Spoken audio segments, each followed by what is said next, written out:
Dzień dobry, kumusta, and good morning to wherever you are in the world today. Thank you guys so much for all the love that you've been sending me in regards to my last video, which touched on the progression of artificial intelligence and the way that I think that things have been shifting and influencing the way we create our wedding film work. Anyway, if you're new here, my name is Aaron Daniel. I'm a wedding filmmaker based in Canada, mostly Ontario, Quebec. I live in Quebec, but I'm not unfamiliar with the rest of the world as well. Sometimes I join international wedding film competition panels as a judge. I'm going through one or two right now, and I love the way that weddings come together.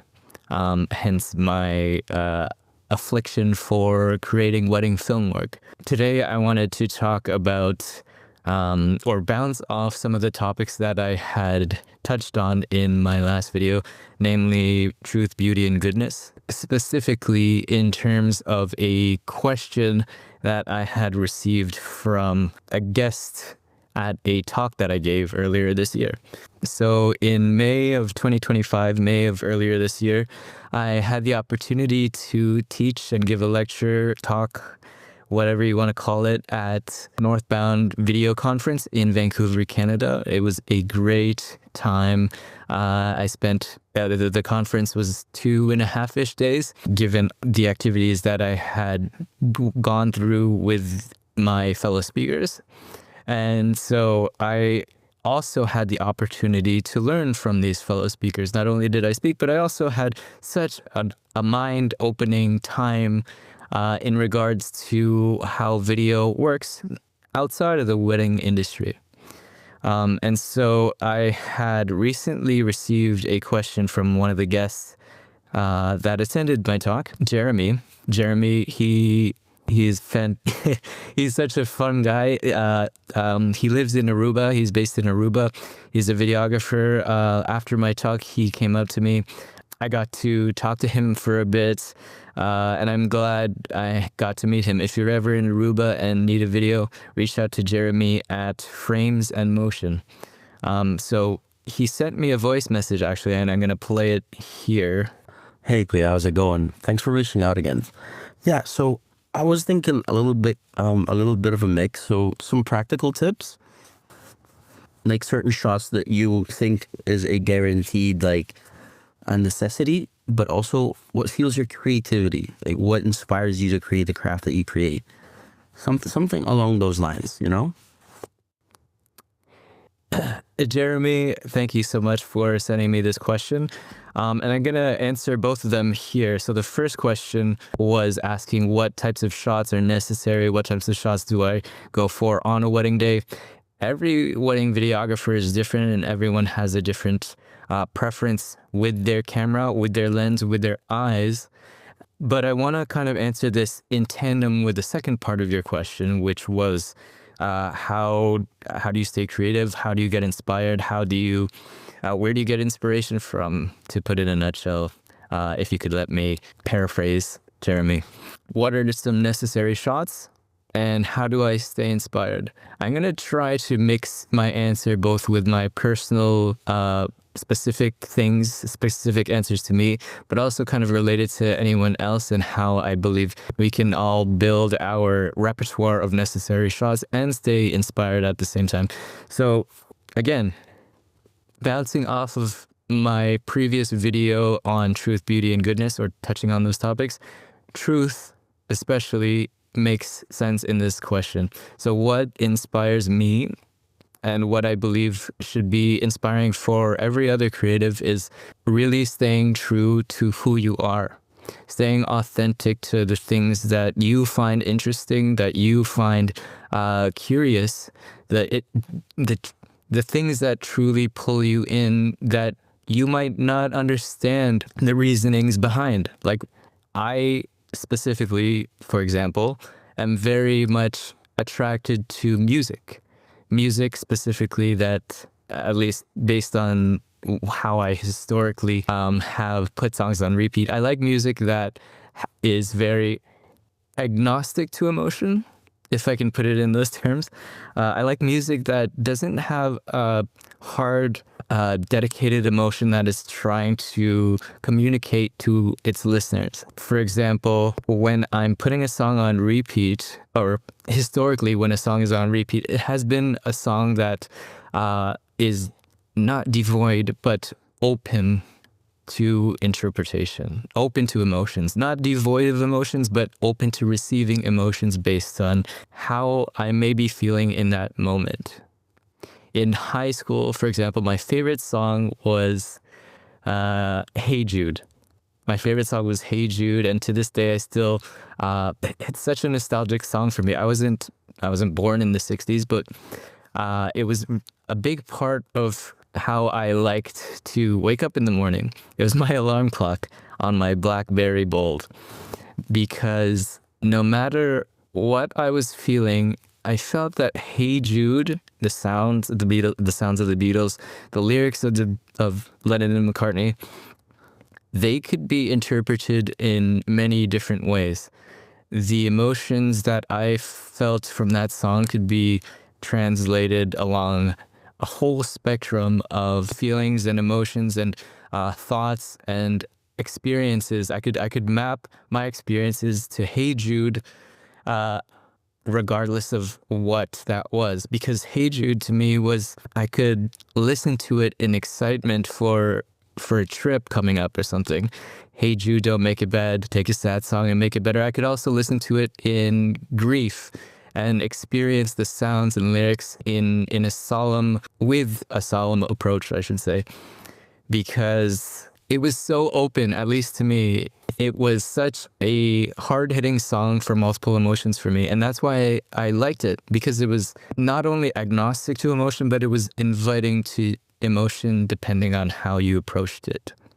I liked, and I am inspired by sounds that invite interpretation, that invite reinvented and reshaped and rethought feelings that are supposed to go onto it. So music is one example. Another song example specifically could be, I think, and like right now I'm not into it, but I know deep house, the drone sounds, the repetitive drone sounds in that genre, I think is very interesting to me. I haven't explored that genre in its entirety, or at all for that matter, but from the few songs that I have listened to that are considered deep house, I think I would get really into it, because the repetitive drone sounds are so agnostic to major, minor, Ionian scales. It's so open to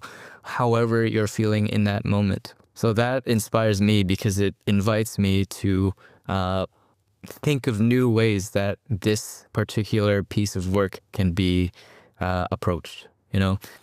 And so that's what I mean by, I personally and authentically like things that are inviting spaces, inviting media, things that are open to interpretation, because I think that's my way of really experiencing that piece in its entirety. Now, why do I say that in tandem with not just the inspiration question, but his first question on what types of shots do I find or believe are necessary on a wedding day? That, I think, also comes from my personal preferences and what I authentically believe to be true to myself as a videographer, but also true to the couple and subjects on camera. One thing that I wish more videographers would really let themselves embody and really accept and take on into their work is being true to yourself as a videographer. And this is so cliche to say, but you should stay true to yourself as an artist. I've heard that so many times the past 11 years as a videographer, and every time I hear it, or every year that I hear it again, it hits me differently, because authentic, true, that's always changing. Nothing is static. We're always in motion. This microphone, at the most, quantum level is in motion, however you want to analyze it. Things are always moving. The Latin word for thing has its roots in change. If you look into it, cos, I think is the word. Cosa in Italian, chose in French.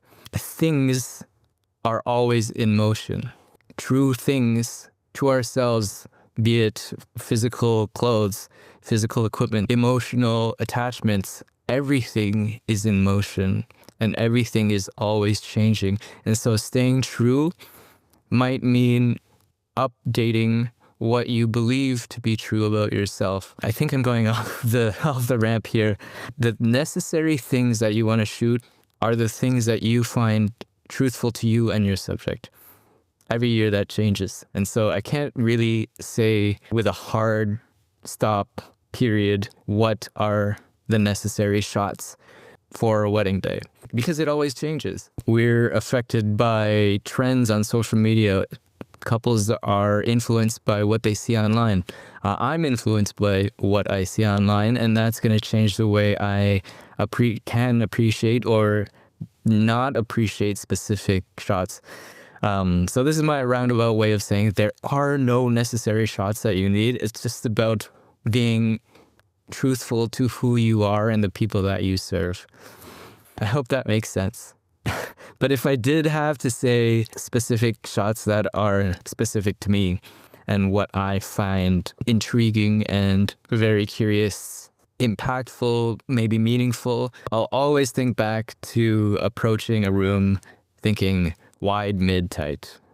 I tell that to my team and anyone else that I'm shooting with. I always need a wide, mid, tight, not because I think it's safe, but because I don't know who the couple is. I might not know the bride or the groom as closely as I would like to. For example, in the morning when I'm walking into a groom prep session, I sometimes I don't even meet the couple until the wedding day, and so I have no idea who they are. And so capturing a wide of the room, a mid of the groom, and a tight of his hands, I think that maybe you could call it playing it safe, but I think that just in the moment allows an invitation of the groom or the bride to be like, hey, I like this type of shot better.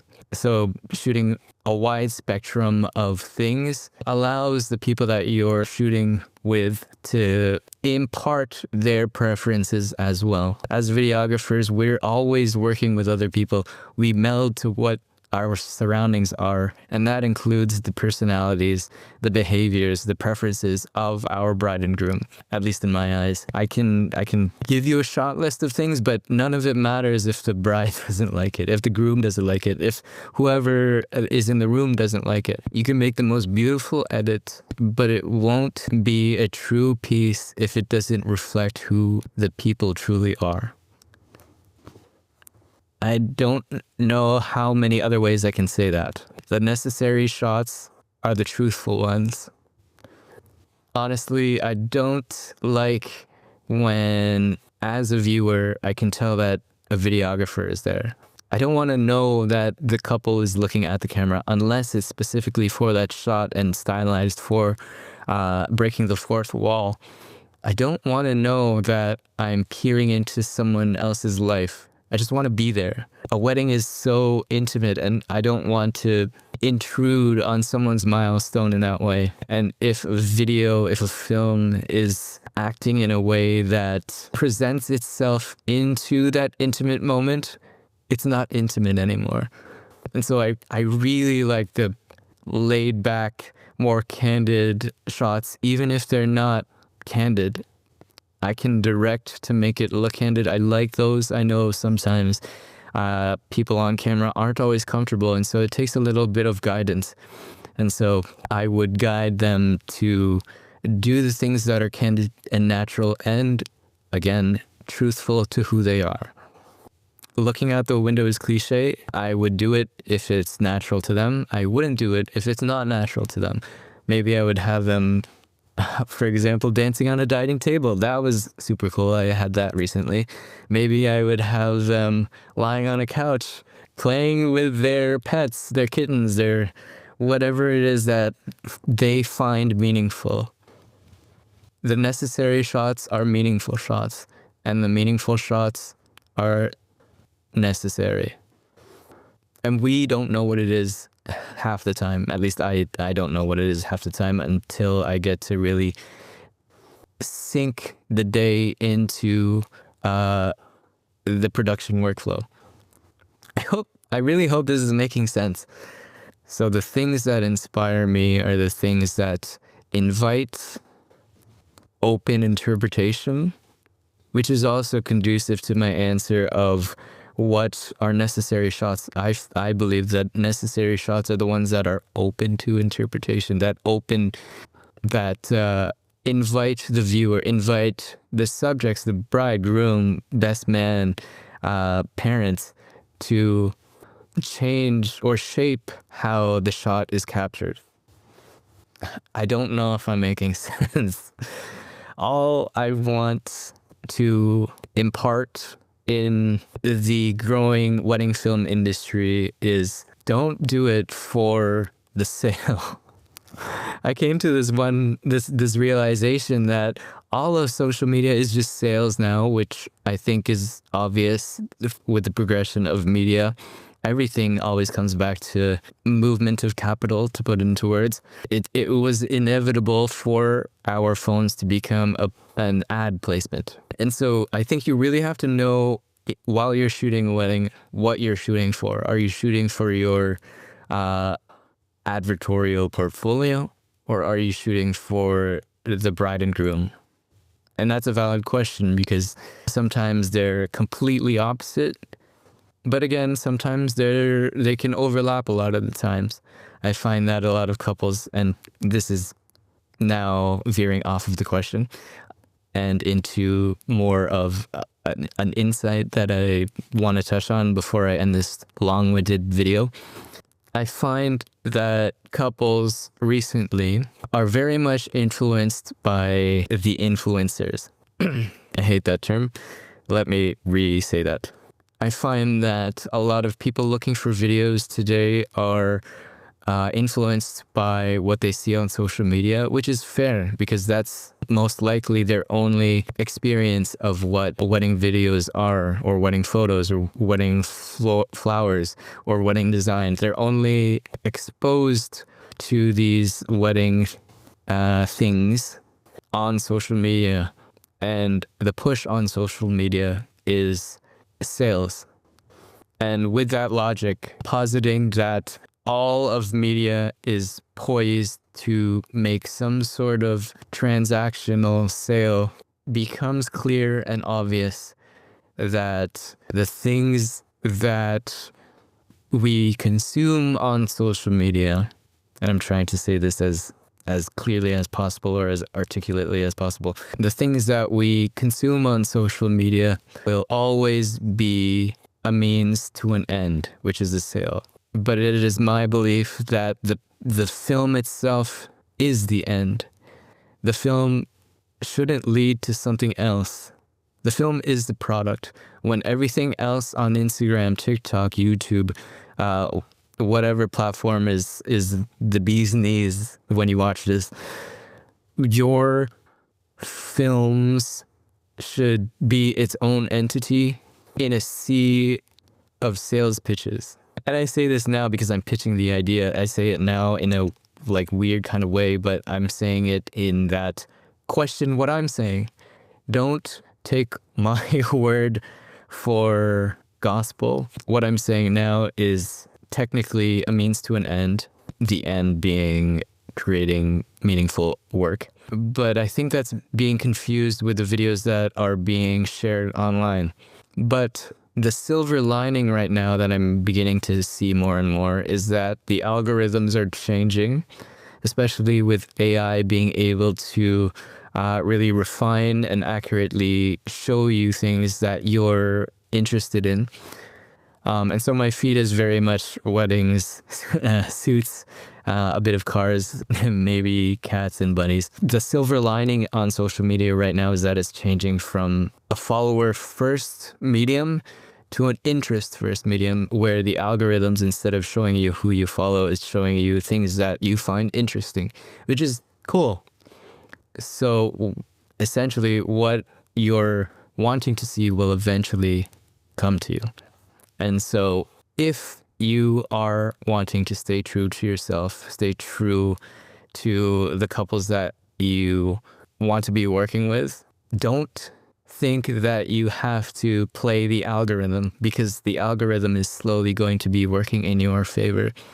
It's slowly going to show your work to the people that already find your style interesting. It's not going to be about the follower count. It's going to be about creating things that people like, which is so hard to pin down. This is becoming a long-winded video. I think I'm veering off too far. I don't know if any of this is making sense.